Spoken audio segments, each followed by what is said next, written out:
Hey Tested, it's Adam and I am at San Diego Comic-Con and it's a momentous day for a couple of occasions. One, it is the 49th anniversary of the moon landing and that's just amazing and awesome and cool because I love NASA and I love space exploration. Two, it's because I am about to hit the floor in this year's cosplay and my cosplay is shockingly spacesuit themed. I chose to make the very first spacesuit. If you look up the first spacesuit, you're going to be really impressed. This guy, Wiley Post, who had a white eye patch and was this badass pilot in the 1930s, realized that he couldn't fly high enough unless he brought his own atmosphere with him. And he convinced B.F. Goodrich to build him what they called an anthropomorphic rubber suit that fit his body. And he flew above 45,000 feet in this suit, and I replicated it on Tested. Of course, we shot videos of the manufacturing process, and we will put those up on Tested. But for right now, I'm going to get dressed up to play. This is the first part. This suit, it might not look like much, but if you look closely, you'll notice that everything's quilted and multi-layered.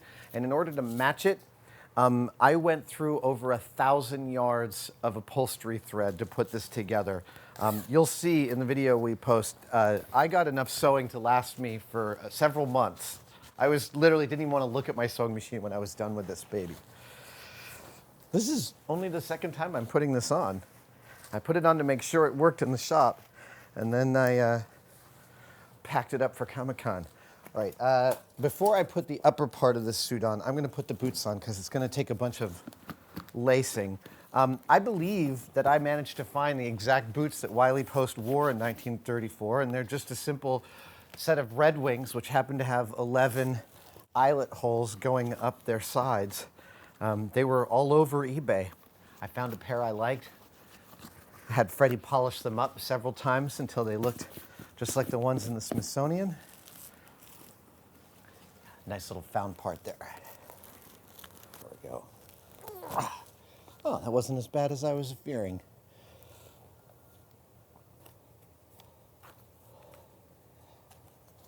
Seriously, except for tying a pair of shoes. The biggest part of putting this costume on is tying the shoes. This might be, and it hadn't occurred to me until now, the easiest to wear cosplay costume I have ever put together. Look at that. When I went looking for reference material, there's some amazing reference material. Wiley Post was even in a film called Airhawks in which he wore his suit on camera, and I got footage of that. But Wiley Post's original suit is on display at the Smithsonian, and it's on display in, we'll post this photo right here.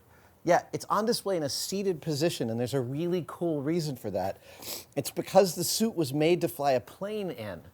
So it's not made to walk around. He had to be able to pressurize the suit while sitting. So it was optimized for that. It meant that it was almost impossible for him to walk. And there's photos of him walking to the plane with the suit. And he's walking like this because he can't stand upright because it's built for sitting. I like that kind of design thing. All right, I gotta put this guy on here.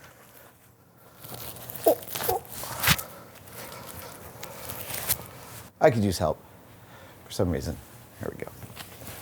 Norman Chan stepping in, ladies and gentlemen. I am almost ready to complete this costume, which is a pair of gloves and a helmet, but I'm going to be sweating a lot in that helmet, so I'm going to do my standard Comic-Con thing of putting in one contact lens. Why one?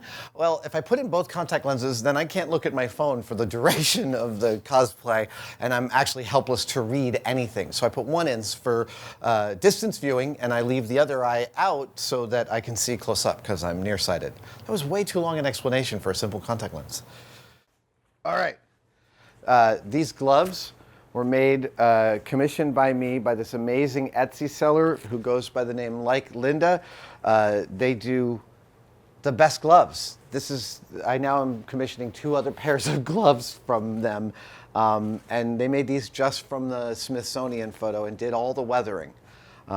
Actually, I did wear these for one episode of Mythbusters Jr. to get the weathering a little more involved. And this is it. Here comes the helmet.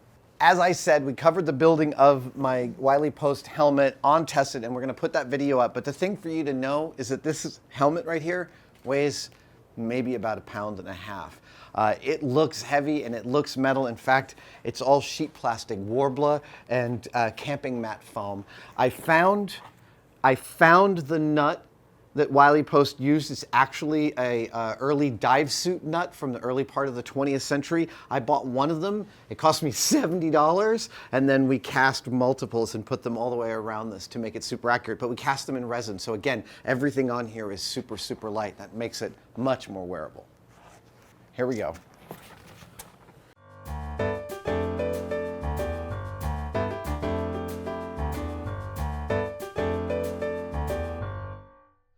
All right.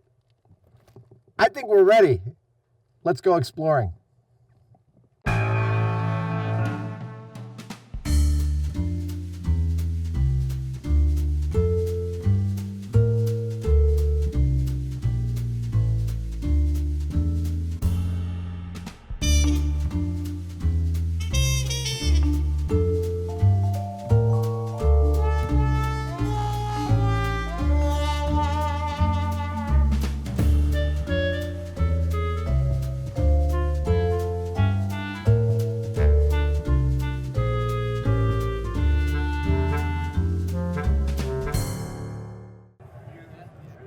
Yes. Yes? Yes. Yeah. How are you? Good. Nice to meet you. Nice to meet you. All the time here. I walked by and you were looking at the Terminator chair, and I was like, it's got to be. Because nobody else is that into this. Thank you. Have a great time. You too, man.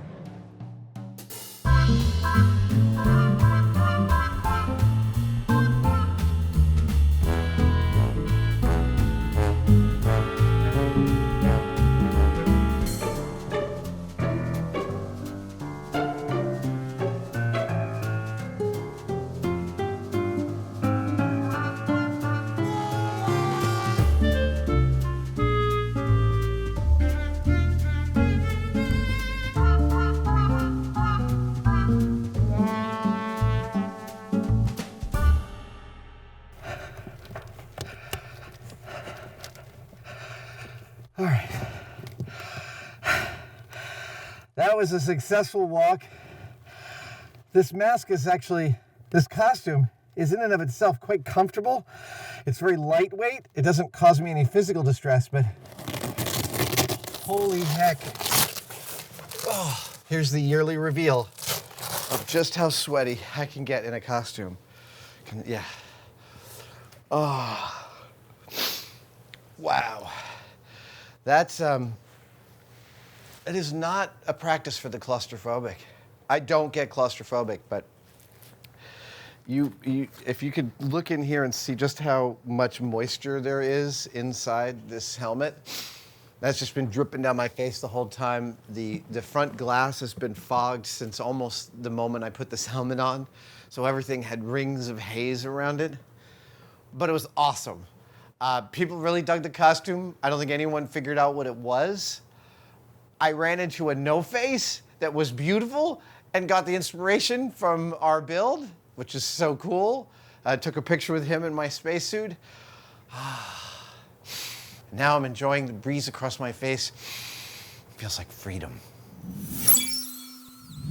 Thanks for watching this video. If you were watching it and thinking, boy, I wish Tested sold a t-shirt, your prayers are answered. I am wearing the first Tested t-shirt that proudly proclaims that one-day builds always take longer than a day. Buy yours right now in the link below.